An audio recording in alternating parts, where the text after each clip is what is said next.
بص، لما يكون عندنا عرض للفنان مدام يسرى واحمد عز وفريق عمل مميز جدا وكبير جدا زي الجروب اللي سافر للرياض، احنا بنقدم مصر. فانت بتقدم مصر، فن، تمثيل واداء مسرح واضاءه وديكور، واللبس جزء كبير جدا من العمل المسرحي. فانت بتقدم كذا شخصيه جوه العمل.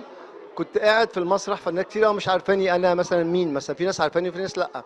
فبسمع اللي ورايا يقول ايه، يا زين ما لابسه يسرى، يا زين ما لابسه يسرى. سيداته قاعدين ورايا، فالناس معجبه باللبس ومرحبين، حتى لو شخصيه هي شويه فانتزي شويه او حاجه، بس اللبس كان حلو، كان مميز، كان مدفوع يعني مصروف عليه حلو. فانا شايف انها كانت حاجه، بقالنا سنين ما شفناش مسرح حلو، بقالنا سنين من بعد الثوره ما شفناش مسرح حلو، شفناها الحمد لله. يعني نجومنا المصريين في الرياض، دي حاجه كويسه قوي. كان قبلها كمان كان في مسرحيه مدام ليلى علوي، كانت اخر ديسمبر اللي فات واول يناير 24.